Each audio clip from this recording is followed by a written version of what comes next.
Qo'limiz suvga uzun chilanganda nima uchun pulishib ketadi?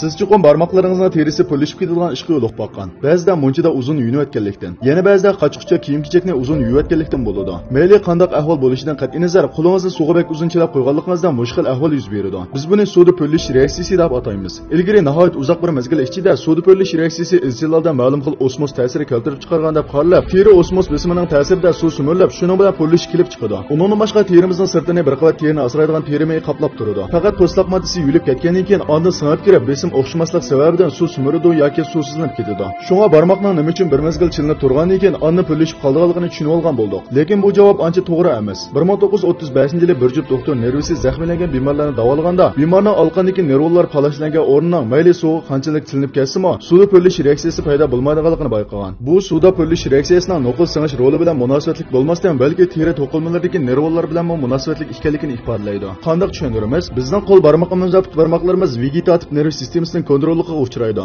Teri suvga bir mezgil chilangandan keyin vegetativ nerv sistemasi buyruq berib, qo'l barmoqi yoki put barmoqlarning teri to'qilmalarida qon tomirlarini taraytib, hajmini azaytadi. Shuning bilan bir vaqtda barmoq terisining sirtqi yuzida o'zgarish bo'lmaydi. Shu sababdan qo'riq paydo bo'ladi. Biroq nervlar nima uchun terida qo'riq paydo qiladi? Ajaba suv bilan uchrashgan jism bek siliq bo'lg'achqa nervlar moslashib, bizning suvdagi jismlarni texmo oson tutib olishimiz uchun qo'riq paydo qilganmi? To'g'ri. 2013-yili bir turlik tajriba suvda pullashgan terining bizning tutish kuchimizni oshirganligini haqiqatan isbotlandi. Natijada ko'rsatilishicha odatdagi barmoq bilan qo'riq paydo bo'lgan barmoqni silishtirsak, qo'riq yo'q ahvol ostida o'xshash buyumni tutgan qaraganda qo'riq bor vaqtda so'rkilish 12% yuqori ko'tariladi ekan. Shunga barmoqning pullashib ketishi yomon ish emas. U faqat bizning muhitga texmo moslashishdagi jiddiy ifodamiz xolos. Sinchoq salonning bo'san sahifasi mushayda oyoqlashdi. Sizning bizni izchil qo'llab kelayotganligingizga va yulduz belgisini besib qo'yayotganligingizga rahmat. Sinchoq salonni do'stlaringizga hambahlab qo'yishni unutmang.